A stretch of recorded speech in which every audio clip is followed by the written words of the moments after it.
Jake here for Extreme Terrain, and today I'm taking a look at the Mammoth 2.5-inch front leveling kit fitting 2003 and newer 4Runners. If that forward rake or low front end on your stock 4Runner just doesn't sit right with you, if you want to add a little bit of additional clearance for off-roading and overlanding, then this 2.5-inch leveling kit is going to be just what you need. It's going to get you that additional height and a more even stance that you're looking for at a price that you won't even have to justify. Now the 4Runner, much like any other truck that you'll encounter, comes from the factory with a little bit of forward rake built in. Newer generations, in fact, sit about 2 inches lower in the front than they do in the rear. Now some might like that look, but if you're shopping for leveling kits already, I think it's probably safe to say that you're not much of a fan. And if you want to do any kind of off-roading or overlanding, or if you want to add some more clearance for some slightly larger wheels and tires without going all the way into a lift kit, something like this might be the right option for you. Now this kit is going to give you the clearance to run up to 31-inch tires on your truck without any issues or other modifications. Now, you can get some pretty aggressive ones on there if you stick to that 31-inch size. Now 32s also fit, but you don't have as many choices size-wise with those, and you're going to be getting a little bit tight on space. Squeezing some smaller 33s on might be possible, but if you really want to upsize, you're going to have to plan on doing other mods or going with a larger lift. So for that reason, we'd say 31s are going to be our recommended tire size for this size of leveling kit. So this is a spacer lift, and these spacers are going to measure about 1¼ inches in physical height. Now it's important to remember with these sorts of things that suspension lifts are not a 1-to-1 ratio, especially when it comes to spacers. So the exact height of this spacer doesn't necessarily correspond exactly to how much lift you're going to get. It all has to do with suspension geometry, but these are still going to give you that 2.5 inches of lift in the front end of your truck. So these just insert on top of your front struts, and then you bolt everything back into the stock location. So again, it's going to give you that lift to your front suspension, and will end up leveling out the stance of the truck. Now raising the front end is great for off-roading because it's going to result in a better approach angle, and it's going to give you better overall ground clearance because again, you're lifting the front end of the truck a little bit. It may not be a whole lot overall, but it will make a difference. And the other nice part about going with a spacer lift is it doesn't have a negative impact on ride quality. Now you might notice things being a little bit stiffer because you are changing the angle and the geometry of a few things, but since you're keeping your factory springs and shocks, you're not modifying anything in the rear with this kit, ride quality is going to remain virtually unchanged. Now spacers obviously are pretty simple. It's just these guys right here. But it's important that they are done right since they are going to be the connection between your strut and the body of the truck. And these ones are made from CNC machined aircraft grade billet aluminum, and they've been anodized this nice black to keep everything protected from rust and corrosion. Plus, since they're going to match up with the same color as most of your other stock suspension components, most people probably won't even notice even if they get their heads in the wheel well. And unlike polyurethane spacers, these metal ones, especially these machined ones, are much less likely to wear out. There are no seams, there's no cracks, there's no welds or anything on this, so there's really no weak points, which means they're going to stand up a lot better to abuse. So that's great news if you do plan to take your truck off-road, hit some trails, or even if you just live in an area where you got a lot of potholes like we do here in the Northeast. Pricing for this kit comes in at about $80, which is pretty inexpensive even for a spacer lift. Now you could of course spend more money to get more height, something more advanced with shocks, but if you want something that's simple, that's going to level out the stance of your truck and maintain your stock ride quality, you really can't go wrong here. Installation will come in at a 2 out of 3 on our difficulty meter, and it should take you about 3 hours to get this one done. Now, of course, this is going to require you to remove the struts from the front end of your truck and bolt these back on, but you've got everything you need right there in the kit, including new bolts, lock washers, and regular washers to get these set into place and bolted back into your truck. So again, it's going to require you to move some things out. If you're not comfortable moving suspension, don't worry about it. This is really a pretty straightforward process, and we're going to show you how to do that right now. So let's go ahead and jump on out to the install bay. Tools required for this install include an impact gun, an air gun, a ratchet, an extension, needle nose pliers, 10, 12, 14, and 18 millimeter sockets, a 19 millimeter swivel socket, a hammer, a 19 millimeter wrench, a 14 and 16 millimeter ratcheting wrench, a pry bar, and pole jacks or jack stands. What's up guys? Today we're installing a leveling kit on our 4Runner, so let's get started. So the first thing we're going to do is disconnect our brake line brackets. The one on the upper control arm is a 10 millimeter bolt, whereas the one in the knuckle is a 12. So I've got my 10 millimeter socket to start on the upper control arm, so let's get that out. So first we'll get our upper control arm bracket. So we'll take that 10mm socket to remove this bolt.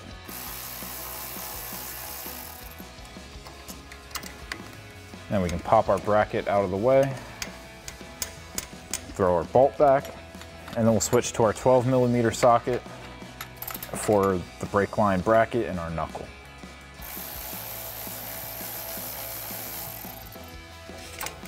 And then same thing, pop that out of the way and thread our bolt back in.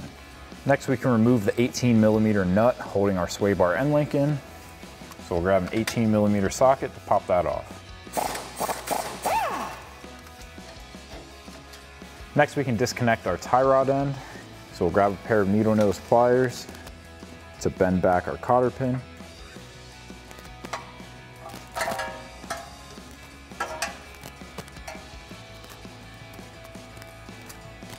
Next we can take our 19mm socket to remove our nut. Next we can grab a hammer to tap on the side of the knuckle here to break our ball joint free.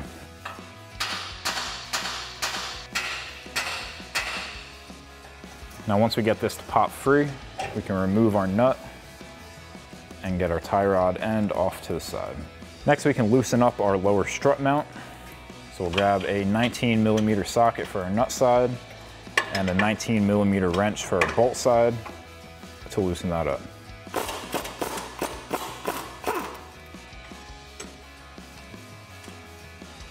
Next we can disconnect our upper control arm ball joint from our knuckle. So grab a pair of needle nose pliers for our cotter pin, and then we can grab our 19mm socket to loosen up our nut.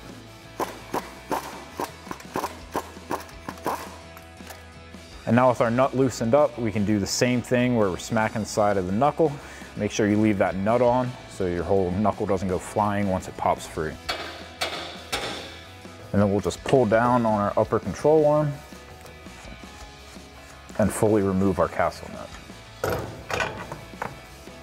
Next we can come to the top of our strut tower and remove our 3 nuts. So we'll take a 14mm ratcheting wrench to do so.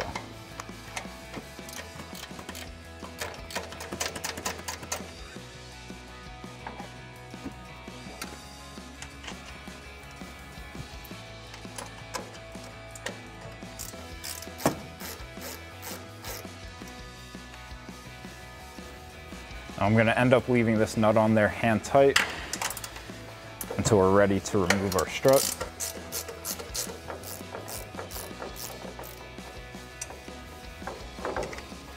Now at this point you can repeat that entire process on the other side because we do need to be able to move our sway bar to get our strut out. Next we can remove our lower strut bolt.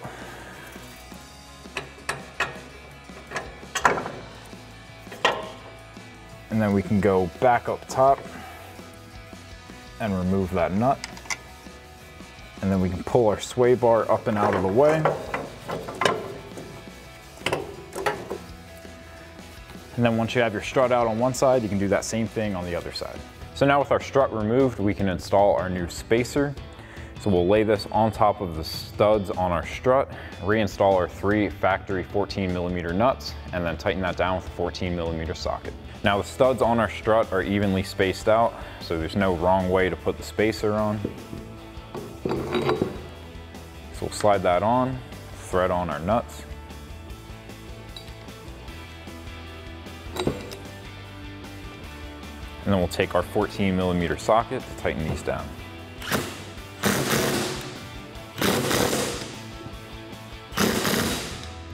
And now we can do that same thing for our other strut and get these reinstalled. So now we're ready to reinstall our strut. So we're gonna pull up on our sway bar to be able to slide that in. And then we have a bolt, lock washer, and flat washer for each of our 3 threaded holes that we'll put through the top of the strut tower and into our spacer.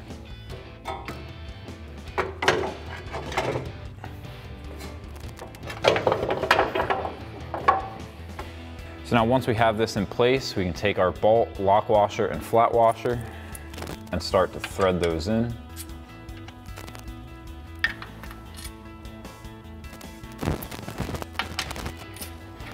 Next we can reinstall our lower strut bolt. So I'm gonna get a pry bar underneath of the strut here.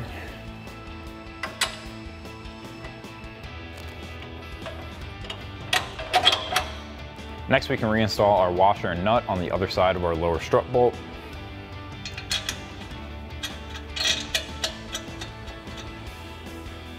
And now once you have your strut in on one side, you can repeat the same process on the other side, and then we can start connecting everything else. So now we're ready to reconnect our upper control arm ball joint. I've got myself a buddy here for a third hand to pull down on the upper control arm while I line up the knuckle and get our nut on.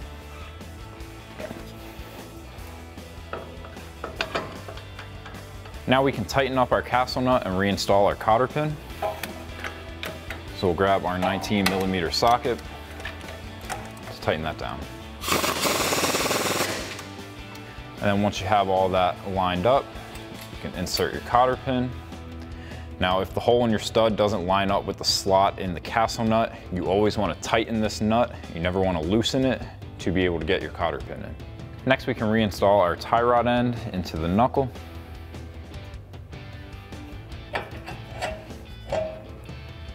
And reinstall our castle nut. And now we can tighten that down with our 19mm socket. And once again, we're just going to tighten down that castle nut until our slot in our castle nut lines up with the hole in our stud. And then we can slide our cotter pin through.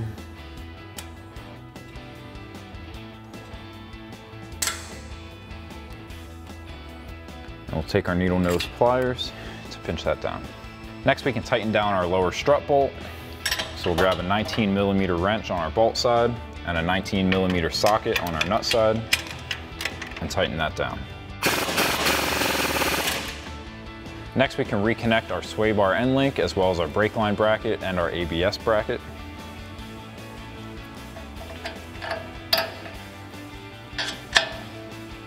So slide that through and get our nut on the other side. And then pop our brake line bracket back into place, thread our bolt in, and then the same thing with our ABS bracket. And then we can take a 10mm socket to tighten down our ABS bracket bolt. We'll switch to a 12mm socket for our brake line bracket bolt. And then we can grab our 18mm socket for our sway bar end link. And now the last thing we need to do is go back up top to the top of our strut tower and tighten down our 3 16mm bolts. So to do that, I have a 16mm ratcheting wrench.